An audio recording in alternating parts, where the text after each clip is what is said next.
continuar con las funciones del Estado.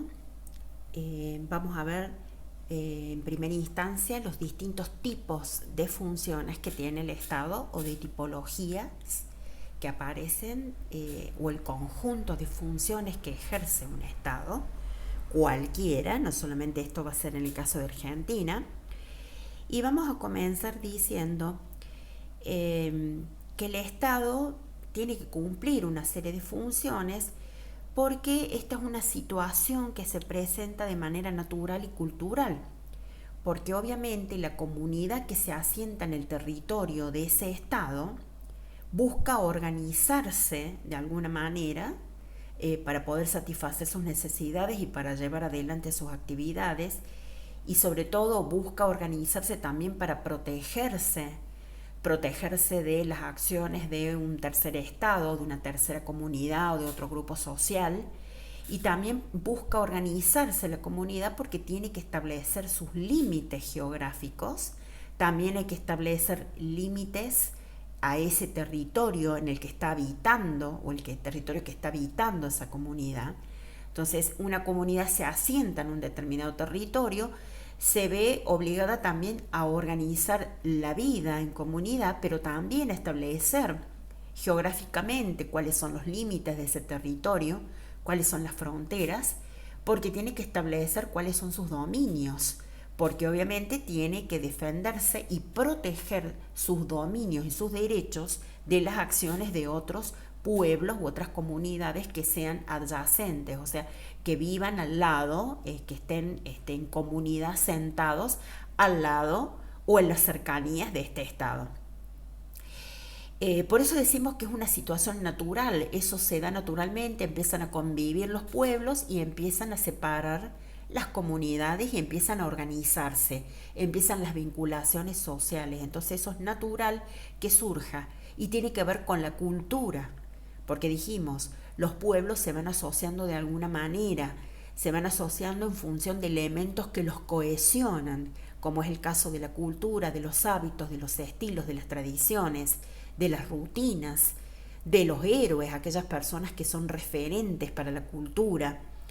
Vamos a ver que todo eso, valores, creencias, la raza que comparten, la religión que comparten, el idioma que comparten, genera todo un componente cultural que hace que las personas se unan o se asocien de determinada manera, buscando esos rasgos en común, buscando esa cultura en común. Entonces es natural que la asociación se vaya dando, sobre todo en comunidades que están viviendo juntas en un mismo territorio. Es normal que eso vaya sucediendo. Entonces se van organizando para protegerse y comienzan esta vinculación, esta relación que no es pacífica.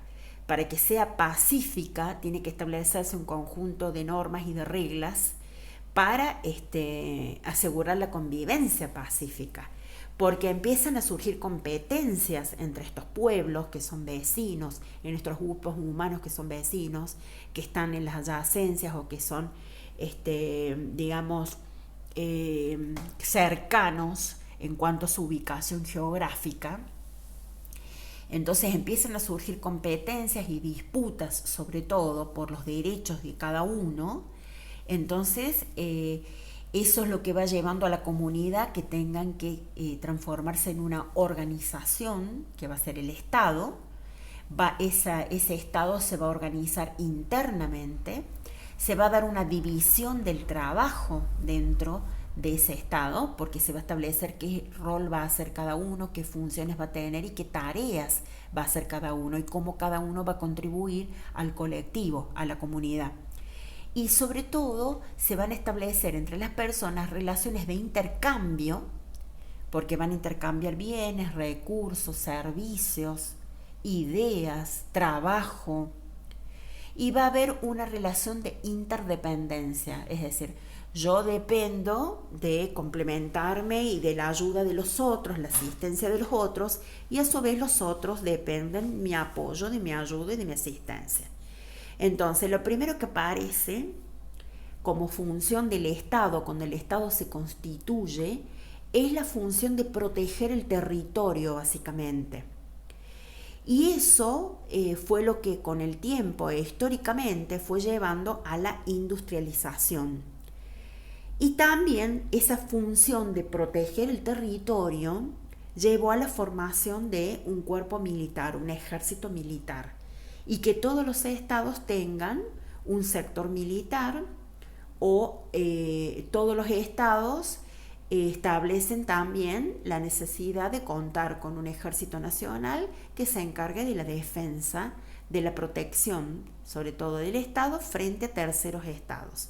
Es decir, todos los países, todos los estados tienen un sector militar, tienen sus fuerzas armadas que se encargan justamente de la seguridad nacional y de la protección de los derechos del Estado contra terceros estados. Después viene la función de organización.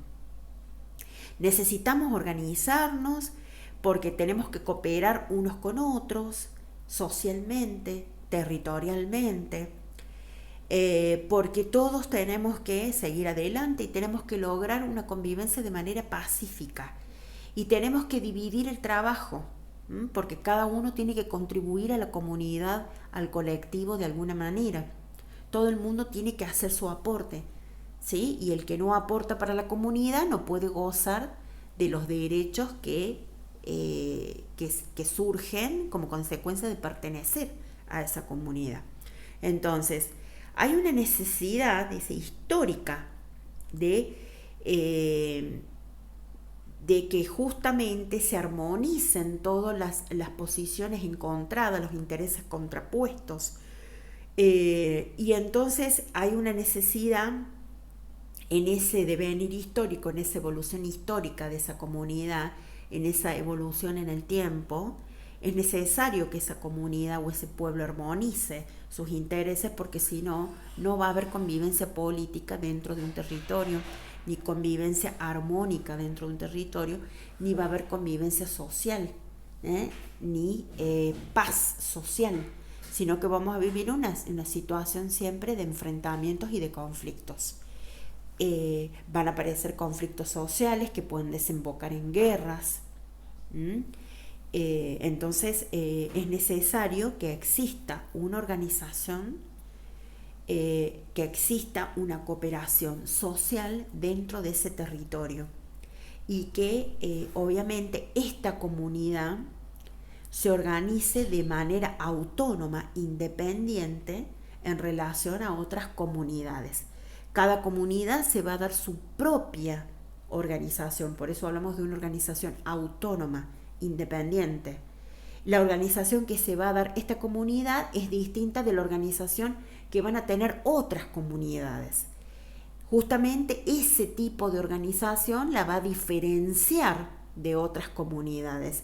La comunidad se va a diferenciar de otras comunidades en la manera en la que se organiza, en la manera que tienen de ser, de actuar, de pensar, de organizarse, de convivir, de relacionarse.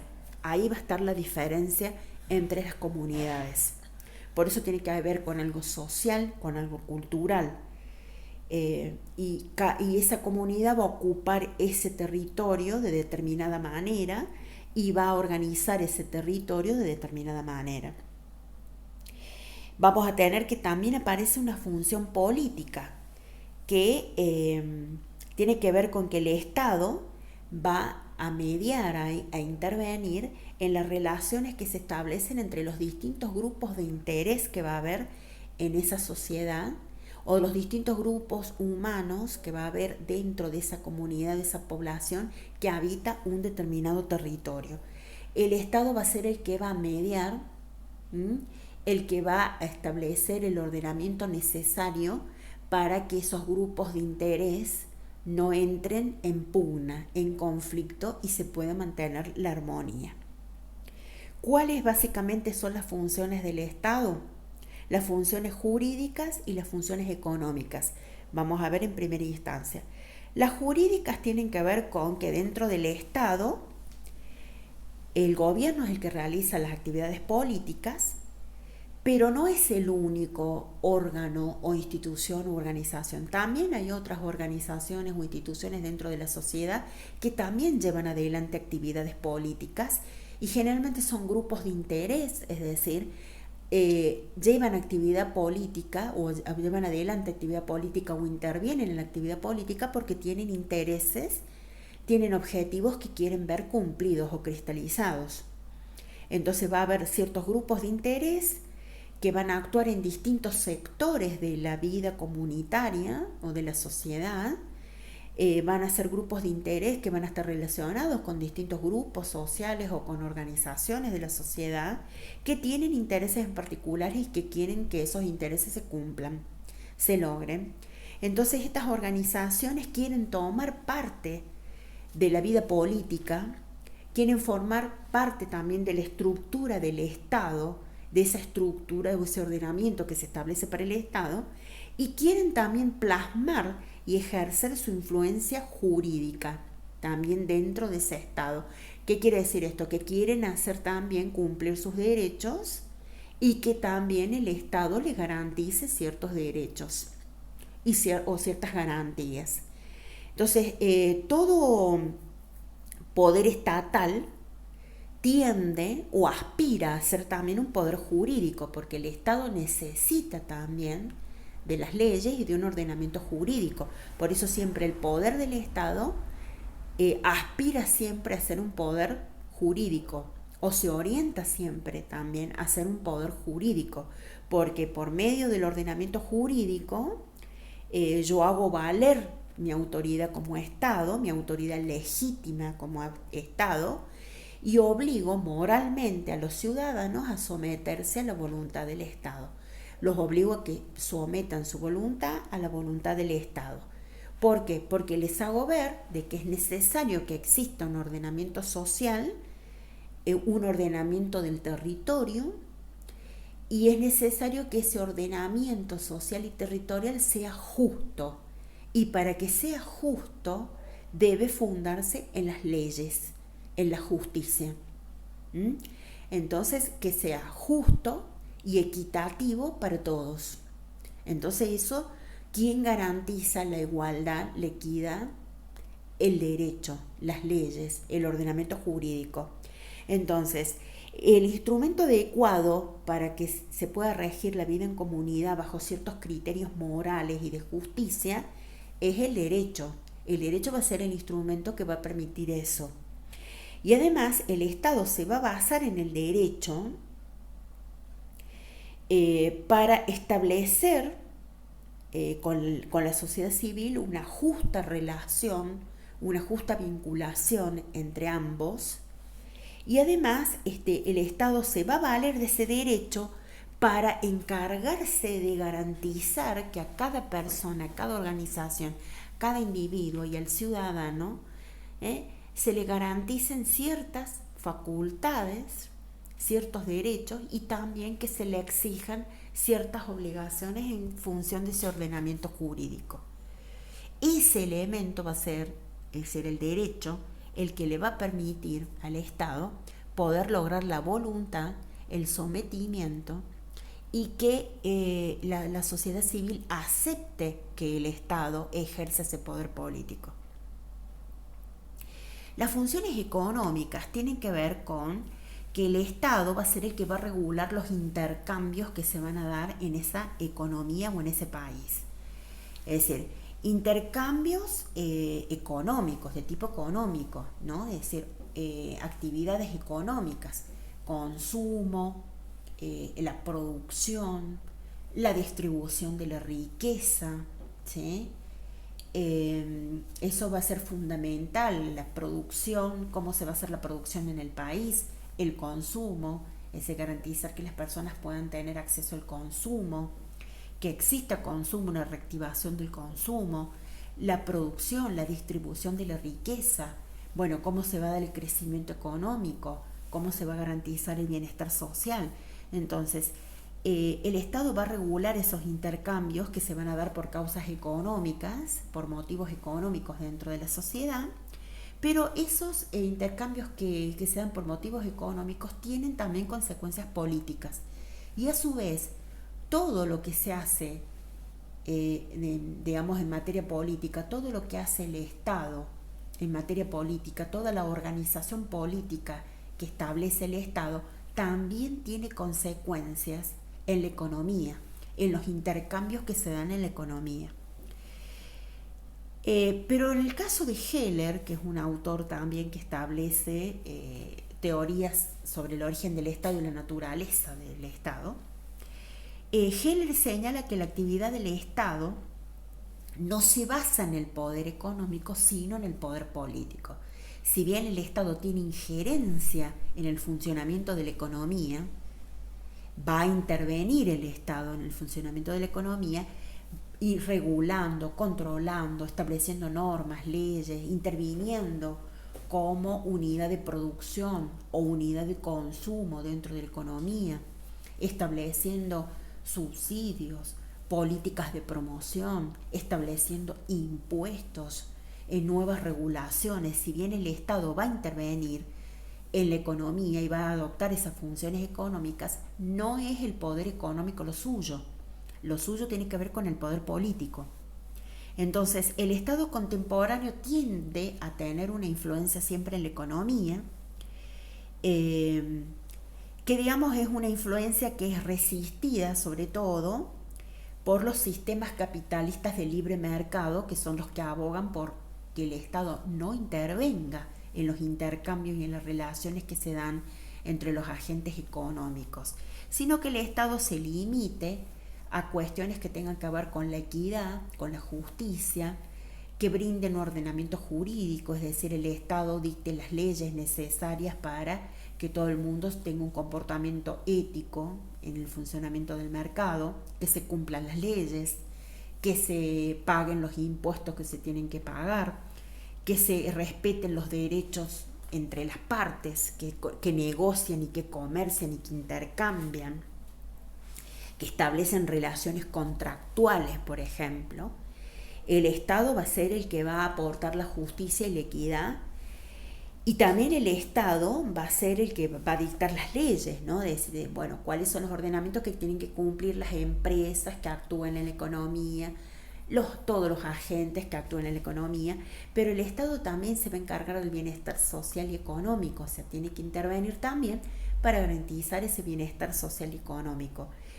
Y en el caso de los sistemas capitalistas de libre mercado o las economías de libre mercado, es decir, que vienen de la mano de las ideas liberales del liberalismo económico, pregonan porque el Estado no tenga esa intervención en la economía, sino que se limite a controlar, a supervisar, a regular, a establecer leyes y a cobrar impuestos.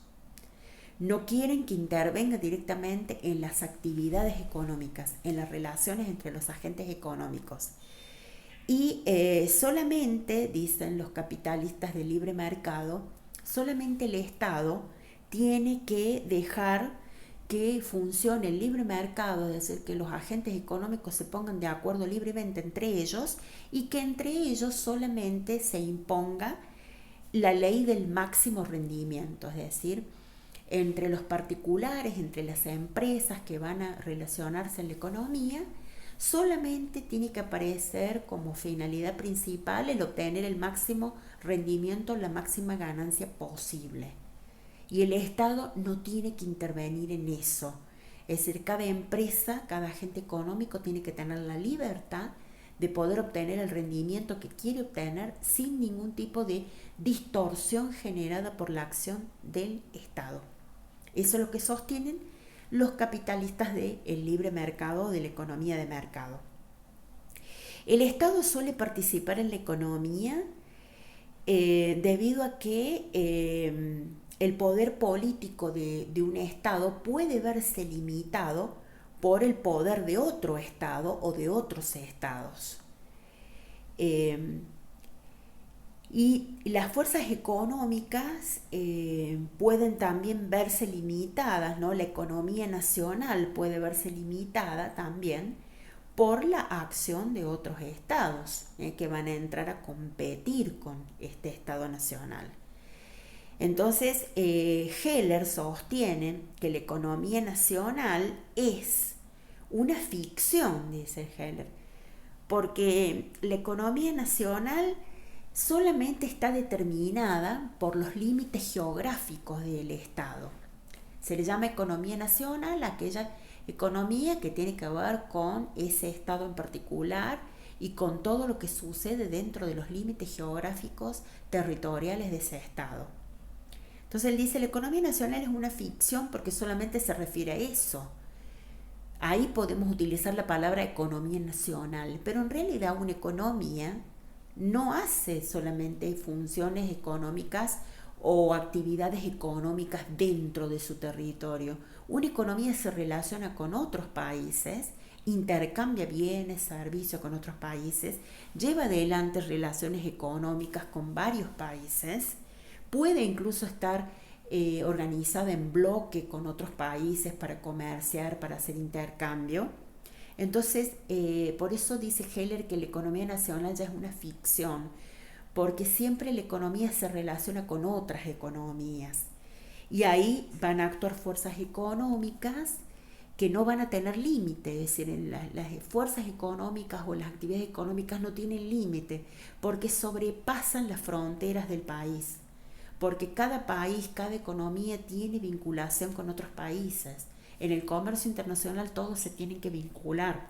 Entonces, ya es una ficción hablar de que existe una economía nacional, porque la economía está vinculada con el mundo, con el resto del mundo y comercia y genera intercambio y realiza actividades económicas con otros países. Por eso dice, las fuerzas económicas, las actividades económicas no tienen límite, van más allá de las fronteras del país. Bien, el concepto de ciudadanía y Estado. El concepto acá de ciudadanía tiene que ver mucho con la opinión pública. El Estado tiene una cercanía con esto de la opinión pública. Es decir, el Estado siempre tiene que estar en contacto con la opinión pública y tiene que saber qué discurso es lo que se está imponiendo en la opinión pública y qué es lo que dice la opinión pública, ¿sí? Por eso la opinión pública siempre tiene que ver con una relación de cercanía con el Estado. El Estado siempre debe conocer la opinión pública imperante. Ahí vamos a ver que la opinión pública es,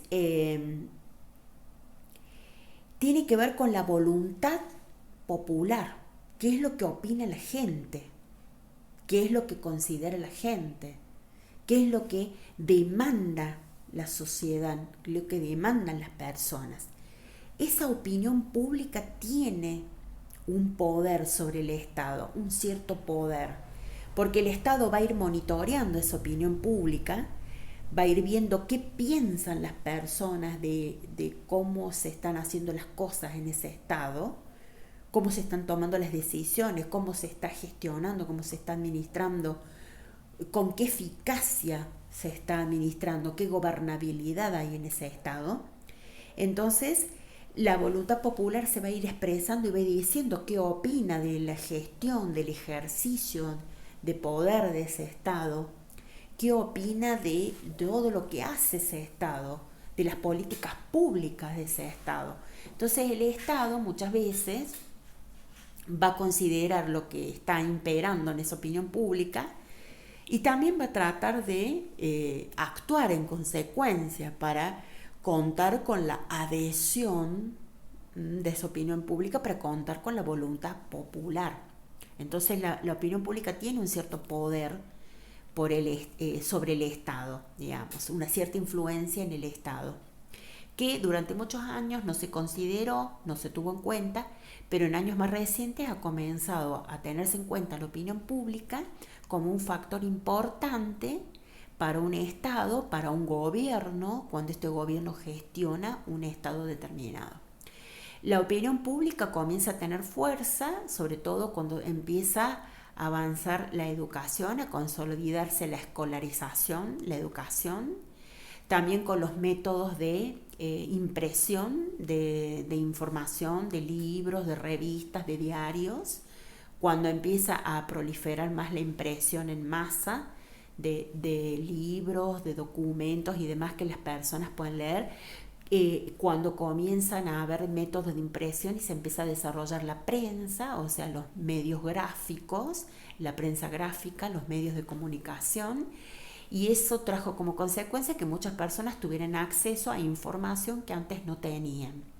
Y las personas pudieran conocer qué es lo que pasaba en la comunidad, en todo el entorno de la comunidad, e incluso en comunidades y en países vecinos. A medida que los medios de comunicación se van desarrollando más, las personas tienen en contacto más con lo que pasa en otros países, con lo que pasa con otras culturas, con lo que pasa en otros estados. Hoy por hoy conocemos información de distintos países del mundo, conocemos hechos en tiempo real que los vamos viendo a través de los medios que hay de comunicación masivos en la actualidad, que se han visto favorecidos en su difusión por los avances tecnológicos. Tener información no es suficiente. Se requiere difundir esa información por canales adecuados, idóneos, o en foros de opinión y de debate en donde los ciudadanos puedan expresarse. Siempre hay que dar participación a que el ciudadano pueda expresar su opinión y que la opinión pública pueda difundirse. Entonces el Estado tiene que proveer espacios de diálogo, instancias donde haya diálogo, ¿sí? Instancias de comunicación con la sociedad, que la sociedad pueda expresarse, hacer llegar su opinión. El Estado tiene que recibir una retroalimentación de lo que opinan la opinión pública, de lo que cree la opinión pública que debe hacerse, cuáles son los cambios y las innovaciones que deben impulsarse, qué es lo que considera la opinión pública que debe hacerse sí o sí, que eso lo podemos denominar que son los constantes de la opinión pública. Sí, esto de que la opinión pública considera de que hay que reducir la corrupción, por ejemplo, la seguridad, que hay que mejorar la seguridad, porque hay mucha inseguridad, hay muchos robos. Eso, es decir, son consideraciones que se permanecen de manera constante en la opinión pública, y esos son los que se llaman los constantes de la opinión pública, que el Estado tiene que denotar y tiene que conocer, y tiene que ver qué política va a implementar para obviamente ganarse la voluntad y la opinión pública, la voluntad popular. Cuando el Estado no concede estos espacios de expresión, eso genera un descontento en la sociedad, en la opinión pública, y empieza a cuestionarse la legitimidad de ejercicio del Estado y de ese gobierno que está haciendo el ejercicio, la administración del Estado. Entonces, lo primero que se dice es que ese gobierno no está respondiendo a los intereses de la comunidad, del Estado, no está respondiendo a los intereses de la sociedad y no está llevando a cabo lo que la sociedad esperaba que llevara a cabo ese gobierno. No está cumpliendo con el mandato que se le otorgó en las elecciones, que le otorgó la mayoría en las elecciones. Entonces empiezan a haber cuestionamientos sobre la legitimidad de ejercicio de ese gobierno por parte de la opinión pública. La opinión pública siempre se ha caracterizado por no ser compleja, sino que las personas siempre tienden a hacer juicios de valor que son simples, que están arraigados en la cultura, en los rasgos culturales de esa comunidad, es decir, las formas de pensar, de ser, actuar de esa comunidad. Esta opinión pública es compartida muchas veces por los gobernados y por los gobernantes. Eso sería lo ideal, que tanto los gobernantes como los gobernados llegaran a las mismas conclusiones, a las mismas opiniones, a las mismas ideas y conceptos, pero no siempre pasa. Eso sería una situación ideal, donde hay una coherencia entre la opinión de los gobernantes y la opinión de los gobernados. Vamos a ver también que esta opinión pública está arraigada en principios, en valores, en creencias, en doctrinas que están impuestas en esa comunidad.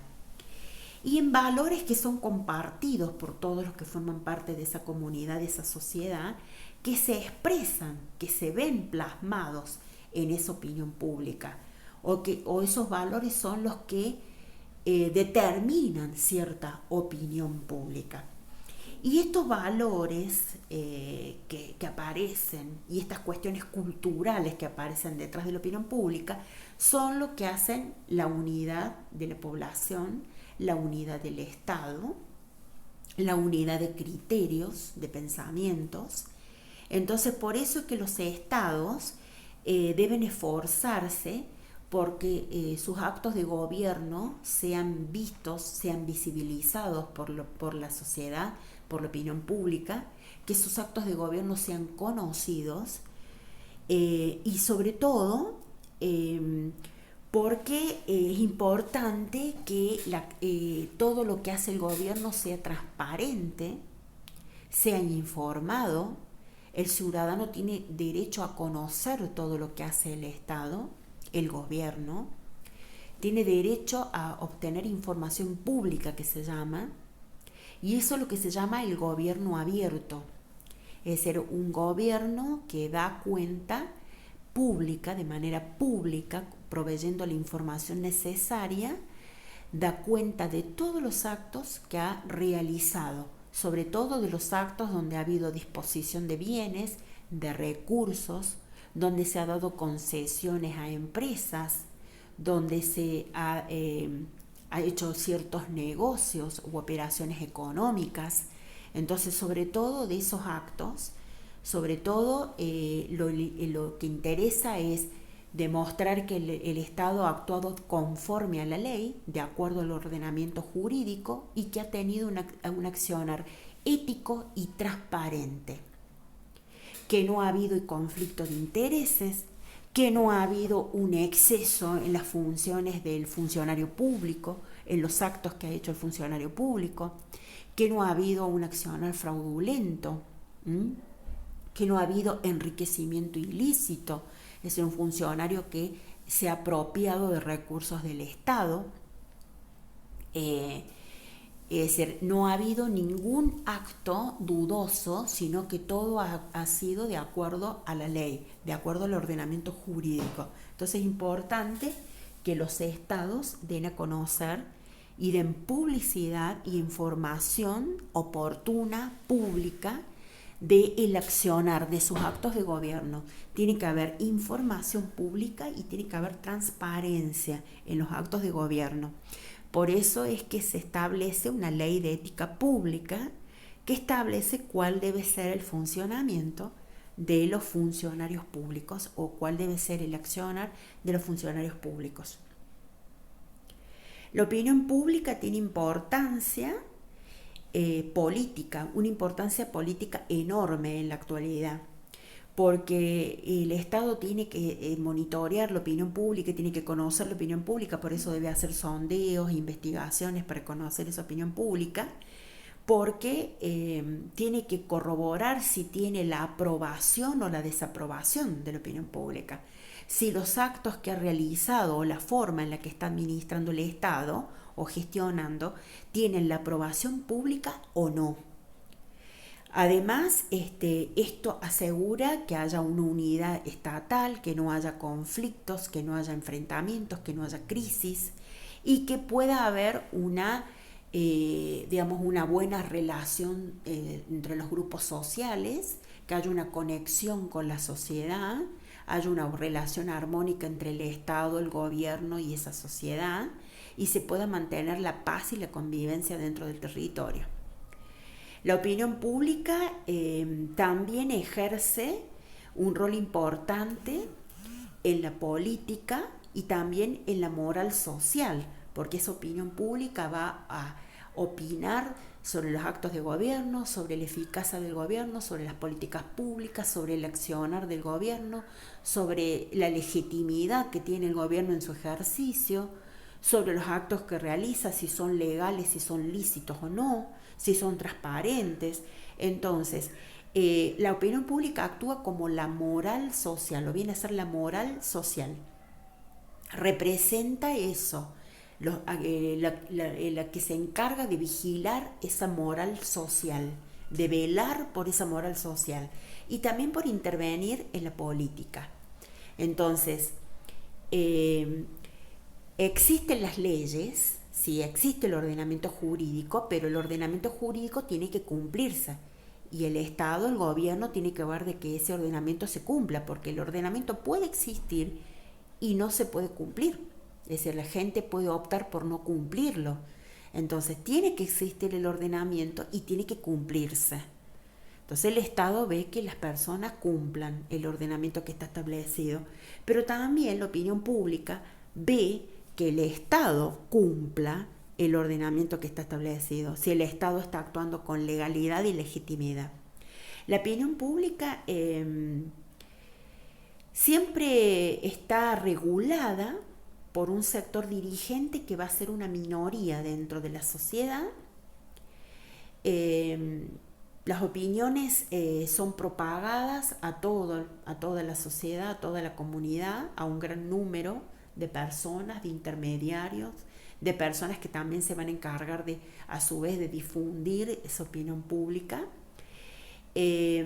Comienza siendo la inquietud de una minoría, es decir, la opinión pública parte de un sector, que es un sector dirigente dentro de la sociedad, que es un sector que tiene intereses, que representa un grupo menor dentro de la sociedad, una minoría, pero después cuando empieza a difundirse la opinión pública, comienza a difundirse a más personas, empiezan a existir intermediarios, es decir, personas que a su vez lo van a difundir hacia otras personas, y termina siendo la opinión de masas, termina después abarcando a todos, termina siendo la opinión de masa, termina siendo aceptada por toda la masa de individuos que conforman la sociedad y que obviamente normalmente tienen una intervención pasiva en las cuestiones de política o de asuntos públicos, pero cuando ven que se empieza a movilizar la opinión pública y empiezan a difundirse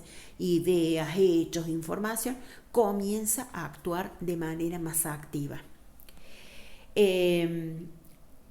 Entonces siempre va a haber dentro del pueblo, de la sociedad que habita un estado, una pequeña minoría, o sea, un pequeño grupo, o una minoría, mejor dicho, o una élite, una pequeña élite, que va a activamente intervenir en política y va a ser la que va a reflexionar y establecer juicios de valor sobre el modo de ser, el deber ser del Estado, y esa minoría va a comenzar a instalar determinada información y determinadas ideas dentro de la opinión pública que después se van a transmitir a la masa social, a toda la sociedad.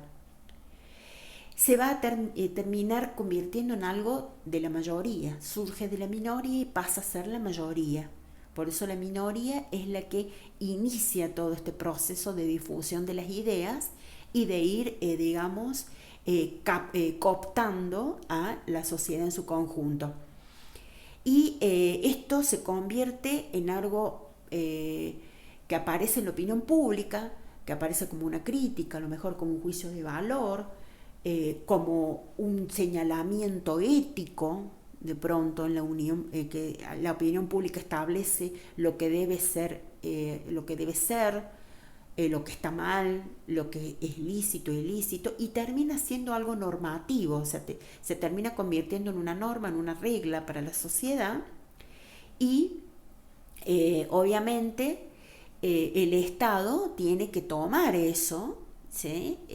Tiene que tomar eso en consideración y conocer qué discursos se instalan en la sociedad, en la opinión pública, qué inquietudes, qué demandas hay instaladas, qué opiniones tienen de la gestión del Estado, qué consideran cuestiones prioritarias, qué políticas consideran que son las que deben llevarse adelante, qué criterios, qué sistemas, qué métodos, qué comportamientos éticos deben llevarse adelante, cómo debe actuar el Estado, qué es lo que opina la opinión pública en definitiva en relación a lo que hace el Estado. y a lo que es el Estado en la actualidad, a lo que es el Estado, lo que hace y lo que debería ser el Estado. Bien, entonces esa minoría política es la que le da contenido a la opinión pública.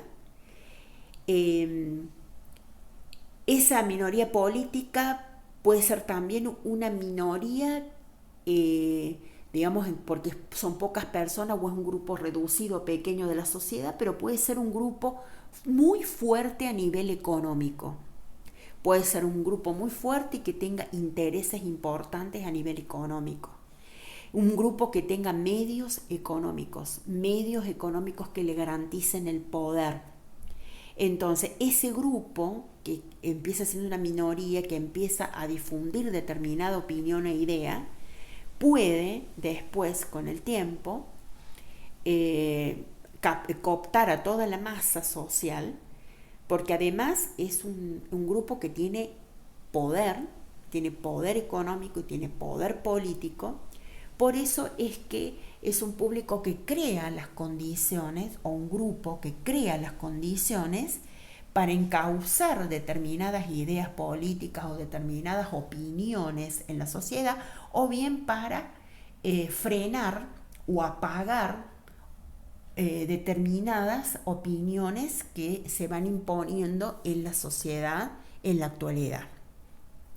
Son los que se encargan de promover opiniones existentes, o bien son los que se encargan de desalentar opiniones que se están imponiendo en la actualidad.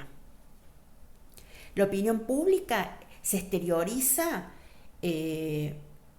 a través de diferentes medios de expresión, que son los que usualmente utilizamos las personas, los seres humanos. Y esa expresión o esos medios de expresión siempre buscan causar una impresión, combatir algo, ganar con el planteamiento de determinadas ideas u opiniones, obtener una posición de ganancia o de privilegio. Y todos esos medios de expresión con los que cuentan los seres humanos para difundir la opinión pública, para exteriorizarla, siempre están sometidos a patrones de agitación, o sea, se establecen ciertos sistemas o métodos que aseguran que esto se difunda y que agite, digamos, a la sociedad todas estas opiniones y que generen conmoción y que la sociedad obviamente reaccione de determinada manera. Esos patrones también pueden ser patrones en los que haya algún tipo de engaño hacia la opinión pública, hacia la sociedad, que se la lleve a la persona a través de engaños, desinformación, que se llama infodemia, fake news, lo que se dice ahora, que la lleven a la persona a pensar de una manera errónea o a pensar como un determinado grupo social quiere que piense. Entonces, en esos medios de expresión puede haber también patrones o sistemas o métodos involucrados que generan la agitación social, que generen que la persona cambie su opinión a través de engaños o desinformación, o bien esos patrones pueden indicar también que se la lleva a la opinión pública y a las personas hacia una situación de conflicto o de lucha o de enfrentamiento.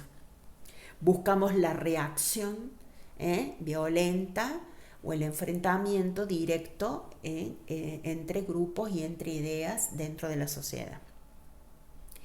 Bueno, los estados actuales son distintos de los estados que surgieron en la modernidad y obviamente todavía mucho más distintos que los estados tradicionales o clásicos. ¿Cuáles son los cambios que se están viendo en la actualidad de los estados?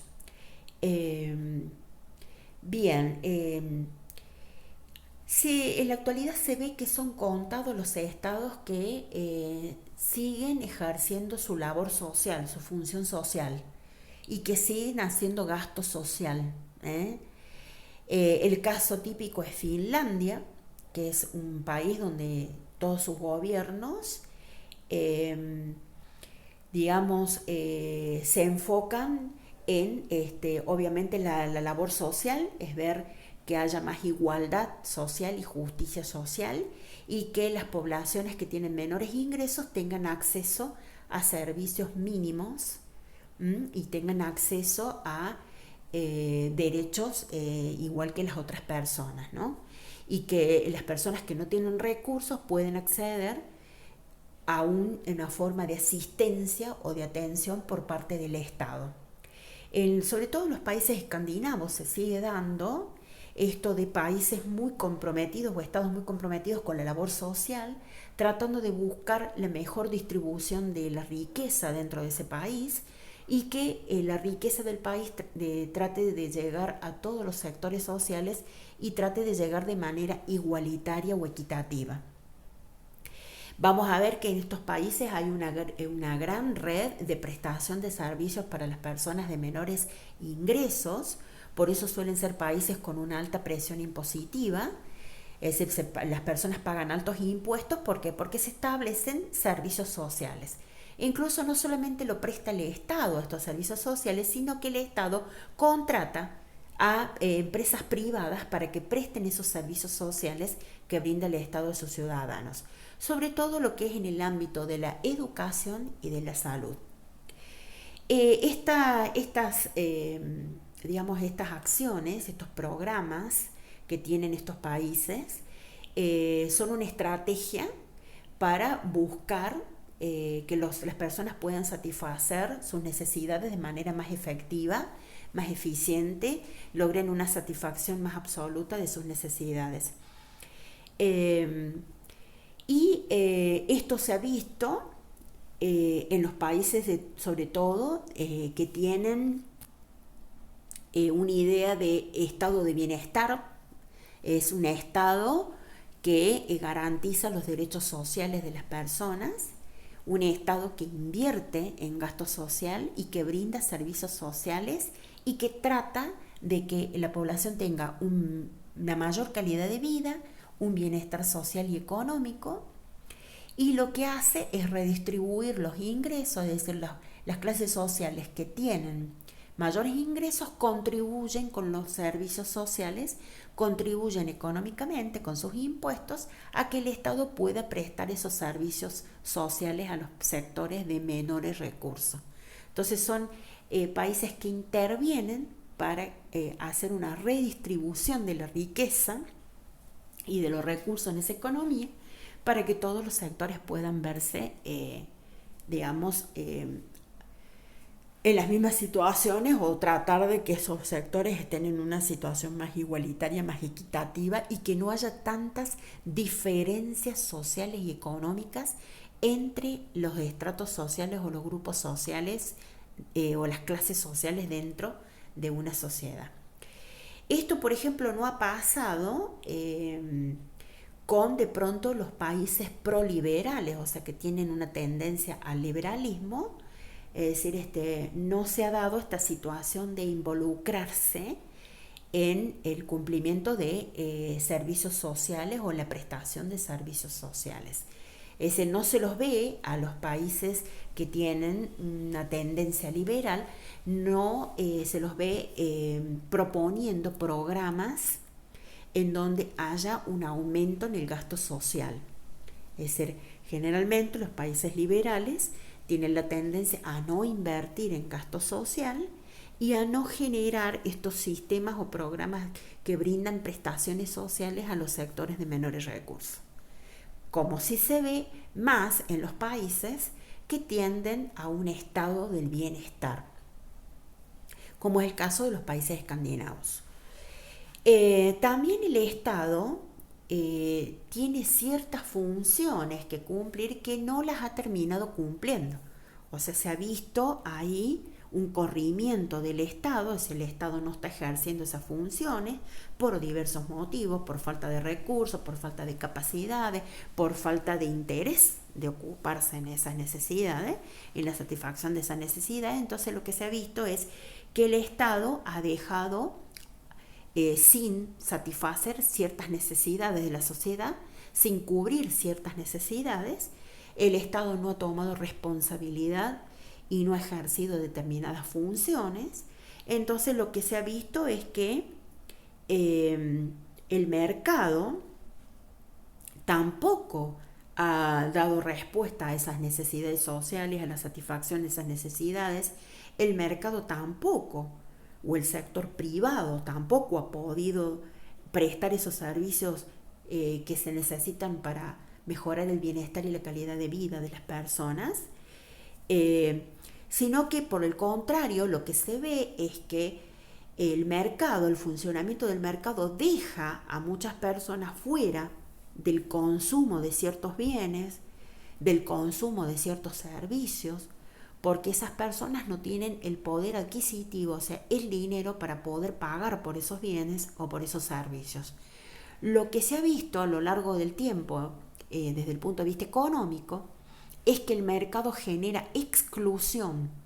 Se rige por un principio también de exclusión, que quiere decir que aquellas personas que no tengan el dinero para adquirir los bienes o para adquirir las prestaciones de servicios que necesita, van a quedar excluidos del mercado, no van a poder consumir, no van a poder acceder a los bienes y los servicios que necesitan para satisfacer sus necesidades, van a tener una menor calidad de vida, van a tener un menor bienestar social y económico, van a satisfacer una menor cantidad de necesidades, por eso no llegan a la máxima satisfacción. Entonces, lo que se ha visto es que cuando la economía funciona en base al mercado solamente y el gobierno no interviene, hay sectores de la sociedad que terminan siendo importantes en cantidad, que quedan fuera del consumo o que no acceden a todos esos servicios porque carecen de recursos para poder pagar por esos servicios, los precios, las cuotas de los préstamos que se necesitan para poder comprar esos servicios o esos bienes. Entonces, ¿qué otro cambio se ha dado en los estados en la actualidad? Que no se están siguiendo los procesos convencionales de legitimación, dominación, redistribución y desarrollo en los estados actuales. Los problemas de legitimación se da porque el Estado ha entrado en crisis y sobre todo hay una crisis de legitimidad en los estados por una falta de descentralización del poder nacional. Los gobiernos en cada estado se establecen en una determinada circunscripción y se establecen los gobiernos nacionales o federales en una determinada circunscripción y aparecen también gobiernos locales, provinciales, regionales, los gobiernos estatales, se dice, por cada estado, como por ejemplo en Estados Unidos. Y esos gobiernos, obviamente que quedan supeditados a la necesidad de establecer acuerdos, contratos, vinculaciones comerciales con otros países para poder satisfacer sus intereses y las necesidades de sus ciudadanos. Es decir, ¿qué ha pasado? El gobierno nacional no se mete ya en cuestiones o no ejerce ciertas funciones que antes hacía, ¿sí? En los gobiernos nacionales o federales ya no tienen injerencia en muchas cuestiones, no brindan apoyo a las provincias o a los estados locales, no le brindan el apoyo que le brindaban antes, no le brindan los recursos, el auxilio, no le prestan los servicios que les prestaban. Entonces los gobiernos locales es como que quedan sin el respaldo del gobierno nacional o federal, entonces tienen que buscarse sus propios medios para poder conseguir satisfacer las necesidades de sus ciudadanos y lograr sus intereses, ¿no? Entonces en ocasiones pasa que estos gobiernos provinciales van a justamente lograr acuerdos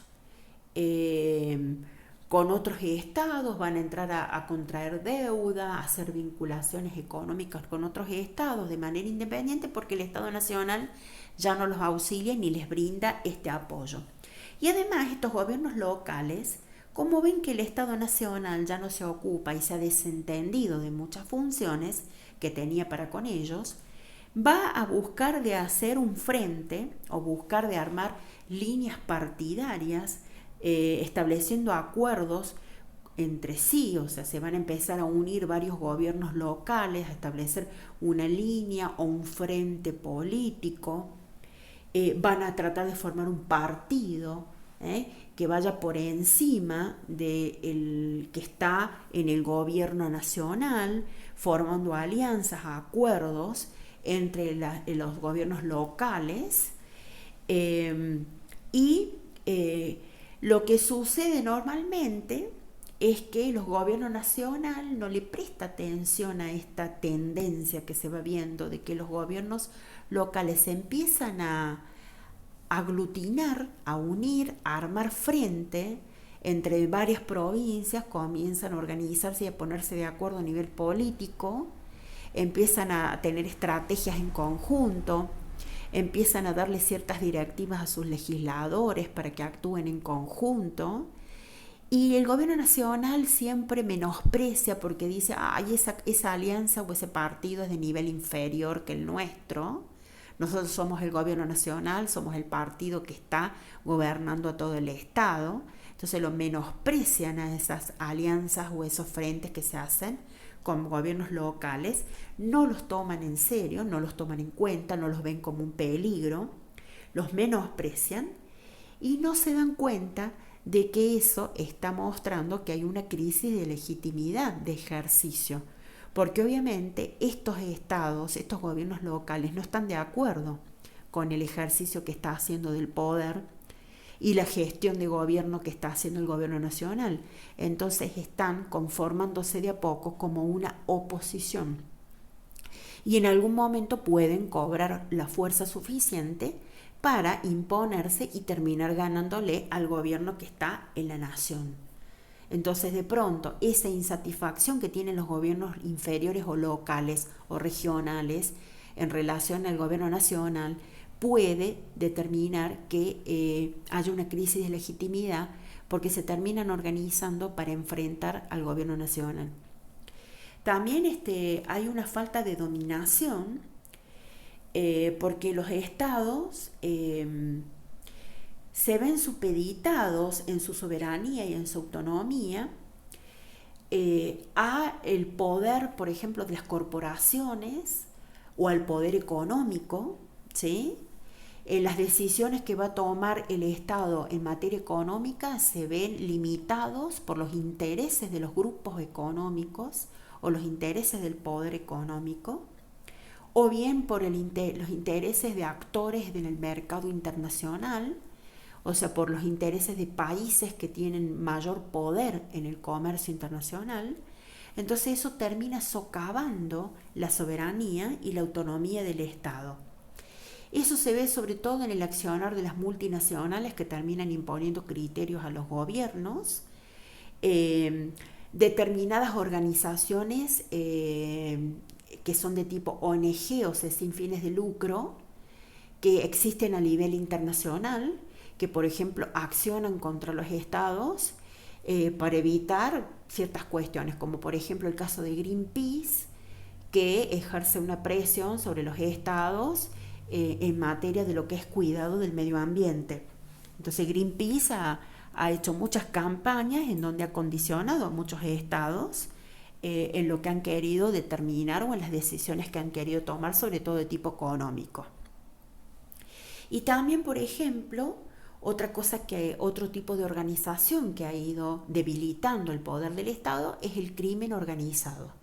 Estos grandes carteles de la droga, las mafias y todo esto, que hacen todo un comercio ilegal, ilícito, tienen un poder tal que llegan incluso a dominar todo un país, como ha pasado en Colombia con los carteles de la droga, como pasa en México, cómo se ve afectado todo el accionar del gobierno y todos los recursos que tiene que gastar el Estado en su lucha contra el narcotráfico, con todos los carteles de la droga que existen, por ejemplo, en México y en Colombia. Entonces todo eso va debilitando también el poder del Estado, se ve condicionado en su poder político el Estado y estas empresas multinacionales, estos organismos internacionales sin fines de lucro, incluso organismos que hay como las Naciones Unidas, por ejemplo, el crimen organizado, todo eso actúa dentro de las fronteras de un Estado y va debilitando el poder del Estado y va haciendo que el Estado tenga menos dominación sobre la sociedad civil.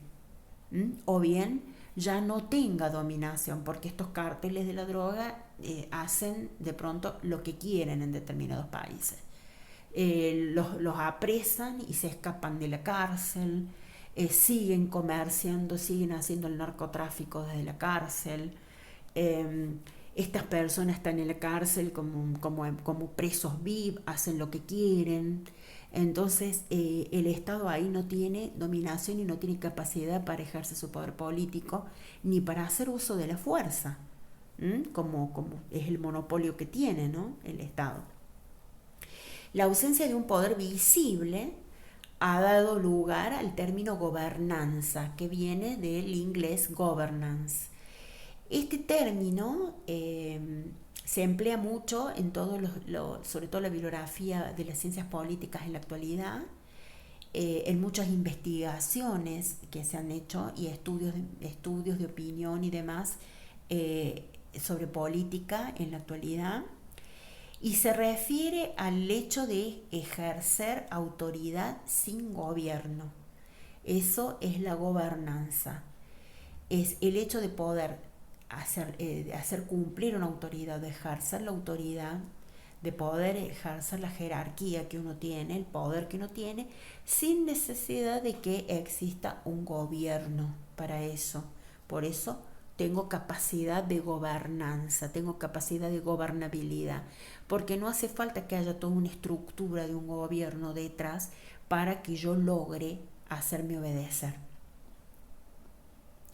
Los cambios acá tienen que ver básicamente también en los estados con que hay cambios en la distribución y el desarrollo. Ya los estados no están ocupándose de la distribución de la riqueza. Los estados ya no desarrollan políticas públicas efectivas que generen mayor capacitación y calificación de la mano de obra, o no generan un accionar o una intermediación que permita el entendimiento entre las empresas y los trabajadores. Es decir, antiguamente el Estado siempre mediaba entre los conflictos entre las empresas y los trabajadores, y ahora el Estado no interviene. Es decir, se tienen que arreglar los sindicatos con las empresas, los patrones. El Estado antes intervenía a través del Ministerio de Trabajo, intervenía tratando de acercar las partes, de solucionar el conflicto, y ahora se ve menos la intervención del Estado en esas funciones. Tampoco el Estado interviene en la distribución equitativa de la riqueza. Incluso en los países más desarrollados se ve que no hay distribución equitativa de la riqueza. Países como Estados Unidos, por ejemplo, que es la potencia número 1 a nivel mundial, el 5% de la población de Estados Unidos es el que se lleva la mayor parte de la riqueza que se genera en ese país. Entonces lo que estamos observando es que hay mayor concentración en cuanto a la riqueza, al revés. No hay una distribución igualitaria, sino que hay mayor concentración. Los ricos son cada vez más ricos y terminan siendo una minoría dentro de la sociedad, y los pobres son cada vez más pobres y son una mayoría importante en la sociedad. Cada vez hay una brecha mayor entre ricos y pobres, y hay un avance en lo que es la pobreza y el desempleo. Y en todas esas cuestiones antes intervenía el Estado con políticas públicas, pero ahora ha habido un corrimiento del Estado, o el Estado tiene un debilitamiento de su intervención o su participación en estos temas. También el Estado ha perdido sus principales medios de comunicación. La mayoría de los medios de comunicación en todos los estados o prácticamente todos, son privados. Es decir, cada vez hay menos estados que tienen medios de comunicación públicos propios. Todos tienden a privatizar los medios de comunicación. Entonces, se dice que el medio público garantiza que la población tenga acceso a información que no sea manipulada, la población puede estar informada, pero en realidad lo que se ha visto es que también los medios públicos que se crean, de medios de comunicación públicos, hacen una manipulación de la información. ¿Sí? Es decir, el Estado hace un medio público para hacer propaganda de sus actos de gobierno, utiliza para hacer difusión de sus cosas, adoctrinamiento, para convencer o para persuadir o para instalar cierta opinión pública. Es decir, que el medio sea público no garantiza que vaya a actuar, digamos, de una forma transparente y ética. ¿Sí? Es decir, siempre se pensaba que si el Estado tenía medios públicos, ahí se garantizaba que la población iba a estar bien informada. Pero eso no es una garantía.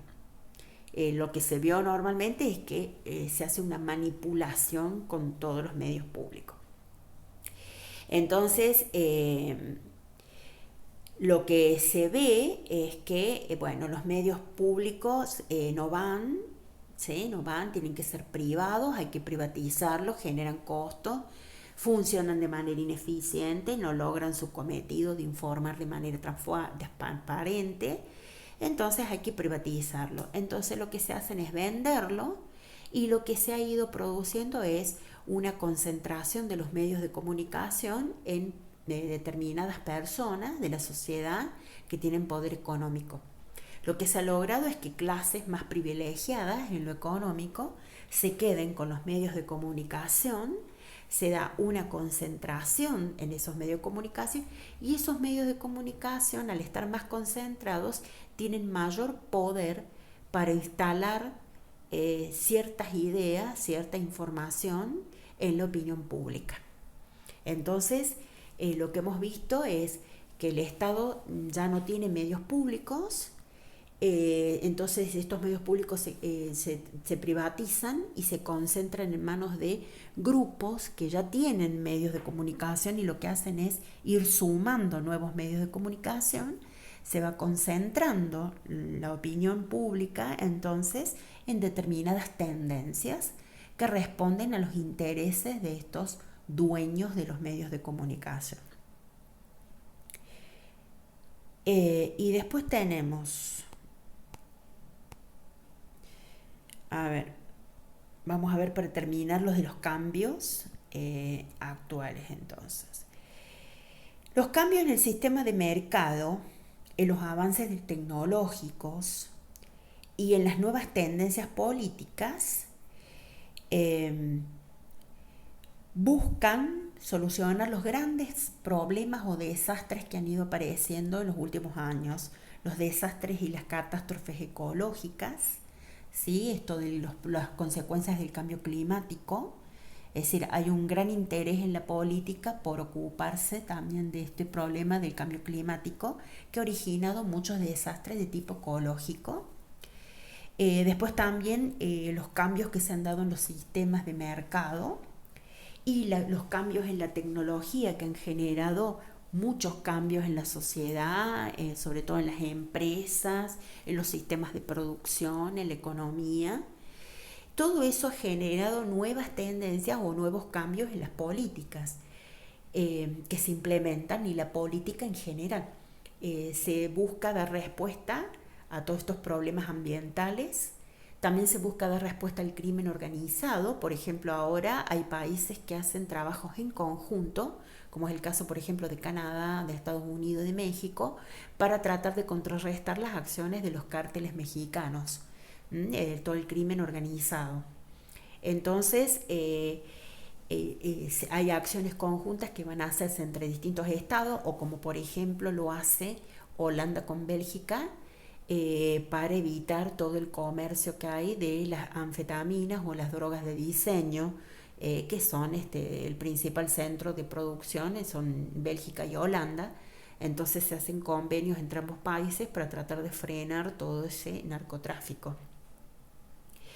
Después también se ha observado que en el mercado se han dado épocas de auge del mercado, de desarrollo del mercado, de crecimiento económico, porque el mercado funciona bien, pero ha habido otras épocas donde ha habido crisis económicas a nivel mundial o crisis financieras a nivel mundial que han sido como consecuencias del funcionamiento del mercado, de fallas en el funcionamiento del mercado. Entonces la política tiene que centrarse ahí en esa característica del sistema capitalista o del modo de producción capitalista, que es tener un comportamiento cíclico. El capitalismo se caracteriza a lo largo de la historia por tener ciclos económicos, o sea, tener un comportamiento cíclico, cíclicos de auge, de alza, y ciclos de depresión o de baja, ¿sí? O de crisis. Entonces, el Estado tiene que estar también monitoreando el funcionamiento del mercado y tiene que ir viendo de también intervenir en el funcionamiento del mercado, implementando nuevos sistemas, tratando de que los mercados se reestructuren o se rearticulen. Después también las fronteras políticas de cada Estado nacional se van expandiendo en el tiempo, o se ha visto que se van expandiendo a otros aspectos, y ya no se limita su poder de acción al territorio propio, sino que lo que se observa es que ni siquiera llegan a emprender acciones para proteger todo lo que quieren sus gobiernos locales y regionales. O sea, de pronto el Estado nacional, sobre todo, se entiende que debe ocuparse de todo el territorio nacional, de todo lo que es la totalidad del territorio que ocupa ese Estado. Pero muchas veces pasa que el Estado no logra ocuparse ni ver qué sucede con todas las regiones geográficas que hay en ese Estado. Ni siquiera se ocupa de satisfacer las necesidades de esos gobiernos locales y regionales. Entonces por eso es que cada vez está perdiendo más fuerza el gobierno nacional. El gobierno nacional, que es el que va a tener administración del Estado, se va desentendiendo de los gobiernos locales y ni siquiera se encarga de ver cuestiones geográficas, siquiera que tienen que ver con cada estado. También el otro problema que se ve es que los estados no pueden llegar a acuerdos sobre cómo lograr objetivos de la agenda política. Sobre todo, no va a haber acuerdos de agenda o no va a haber acuerdos en grandes temas que deben solucionarse o grandes problemas que deben solucionarse, que son de naturaleza política en el Estado. No va a haber acuerdos entre las distintas fuerzas políticas y entre los distintos grupos sociales de la sociedad. No va a haber acuerdo. No se observa acuerdos a veces, o se observa que cada vez es más difícil lograr acuerdos comunes para ponerse de acuerdo. Bueno, esta es la agenda política, esto es lo que hay que solucionar desde el punto de vista político y a lo que darle respuesta en este estado. Y mucho menos se van a poner de acuerdo cuando en esa sociedad o en ese estado haya élites con gran poder político, sobre todo a nivel nacional. Es decir, cuando haya élites nacionales, es decir, que con gran poder político, estas se van a resistir a llegar a acuerdos porque consideran que llegar a acuerdos le quita poder o debilita su poder y hace que sus intereses no se vean cumplidos. Entonces, con más razón, si tenemos grupos sociales o élites dominantes con poder político, con poder económico, tenemos estos grupos así enquistados con mucho poder, con más razón ellos van a obstaculizar toda posibilidad de acuerdo porque tienen miedo de perder su poder o de que sus intereses no se puedan llevar a la práctica. Entonces eso provoca un debilitamiento de la soberanía y una crisis de la soberanía, porque estos grupos de poder van a influir y van a ejercer presiones, van a ser grupos de presión, van a hacer presión al Estado Nacional, al gobierno nacional, para que responda a sus intereses. Y muchas veces lo que se ve es que los grandes grupos de poder económico de un país terminan imponiendo a determinados partidos políticos o terminan imponiendo determinadas personas digamos, en la arena política.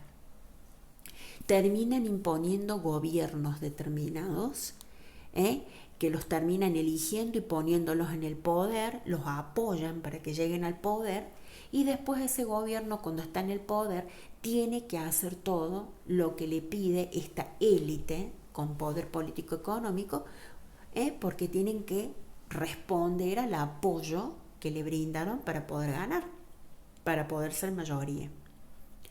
Y después tenemos acá, en cuanto a los cambios en los estados actuales, se ve que seguimos de lo que seguimos diciendo, cada vez los estados han perdido más legitimación, poder de dominación, poder para redistribuir la riqueza, para generar las condiciones de desarrollo en un país. Las políticas públicas cada vez son más ineficaces. El Estado tiene y el gobierno tiene menor poder de negociación frente a grupos de presión. Entonces, lo que normalmente se observa ahora es que hay jefes de Estado, o sea, presidentes, por ejemplo, de países desarrollados que han optado por apoyarse en otros estados, formando redes de Estado, donde van a tratar de que, uniéndose varios estados en una red, puedan recuperar legitimación, puedan recuperar dominación, puedan establecer políticas redistributivas y puedan generar políticas públicas que lleven al desarrollo. Entonces, hay estados que se unen con otros para formar redes de estado. De ahí vienen los acuerdos, la Unión Europea, el Mercosur, el ALCA, el ASEAN, el Pacto Andino. Son estados que se unen con otros, sobre todo por cuestiones económicas, para tratar de tener mayor poder de negociación, para no encontrarse debilitados, sobre todo frente a las corporaciones o ante los países desarrollados. Entonces terminan armando unas redes de Estado o acuerdos o mercados comunes o uniones de Estado para poder recuperar eso que han perdido. Estos grupos de Estado, redes de Estado, tienen 3 niveles de acción, o sea, actúan a nivel local, a nivel regional y a nivel nacional. Entonces, de esa manera tratan de buscar apoyo en otros estados para volver a tener un poder fuerte, tener poder como estado. Bien, uno de los requisitos para hacer red de estado es que los estados miembros tienen que cumplir ciertos requisitos y tienen que olvidarse de su soberanía. ¿Qué quiere decir esto? Que cada uno tiene que ceder en el ejercicio de sus derechos para poder formar parte de esa red de Estado, de esa unión, de ese mercado común, de ese acuerdo bilateral o multilateral, si son varios países. Entonces, cada uno para ser miembro tiene que resignar a su soberanía, tiene que resignarse a pedir que se cumplan y se respeten todos sus derechos. Entonces, de esta manera,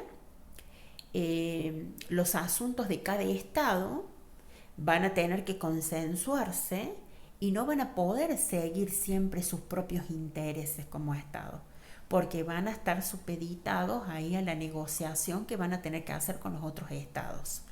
Entonces, incluso hasta grandes estados poderosos, estados desarrollados, van a tener que formar estas redes de estado y van a tener que ceder soberanía, van a tener que consultar ante decisiones que quieren tomar y no van a poder dirigir los asuntos de su estado de manera independiente y autónoma como lo hacían antes, ni siguiendo sus propios intereses, sino que van a tener que consensuar, ¿sí? Eso es lo irónico de esto de los redes de estados, porque me junto con otro estado para tener más poder, pero finalmente termino teniendo menos soberanía, o sea que en definitiva termino teniendo menos poder político, porque no puedo ejercer mis derechos y porque no puedo tomar decisiones que me favorezcan a mí, sino que tengo que acordar, consensuar y negociar con los otros estados que forman parte de la red de estados. Entonces, el gobierno central acá no va a poder, el gobierno nacional o central de cada estado no va a poder defender su soberanía. El estado representa siempre un baluarte en la arena política, sobre todo en el mundo occidental. Y la finalidad ideal, digamos, del Estado, para lo que debería estar el Estado, el deber ser del Estado, debería ser el de solucionar todos los problemas que hay entre los hombres, sin llegar a conflictos violentos, sino enfrentando las posturas de estos hombres que están en conflicto y tratando de que cumplan la ley, que cumplan el orden establecido y que negocien entre ellos y que solucionen sus problemas sin llegar a enfrentamientos violentos. Esa sería, digamos, la principal función del Estado, y por lo que siempre fue un baluarte en la política, porque era el órgano que garantizaba que no íbamos a llegar a enfrentamientos, sino que íbamos a tratar de consensuar y de acercar posiciones para solucionar el conflicto. Eso de pronto ahora tampoco se ve. Es decir, esa función ya el Estado no la cumple más. Y vamos a ver que otro de los cambios va a ser que el Estado sigue siendo un sitio importante para dirimir conflictos entre fuerzas globales, supranacionales, nacionales, regionales y locales. Es decir, lo que se observa en la actualidad es la tendencia a la globalización, a la regionalización, que termina siendo una tendencia contraria a lo que es la transparencia, la confianza democrática, la proximidad, la identidad local, la identidad regional o nacional, el que el Estado nacional puede ejercer su poder con fuerza o pueda tener un poder sólido, fuerte, sino que casualmente esta tendencia a la globalización y a la regionalización me lleva a mí a unirme con otros estados para cubrirme de la amenaza que significan los países más poderosos, más desarrollados. Sobre todo las acciones que ellos emprenden son las que me ponen en riesgo, y también el poderío de las instituciones u organizaciones supranacionales que se crean a nivel mundial, que tienen una injerencia en las decisiones que toman los estados.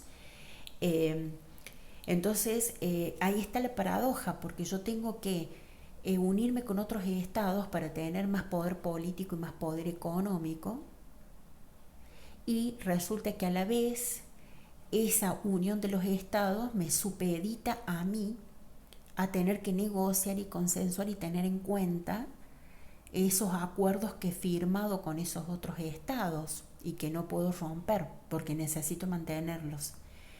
Entonces,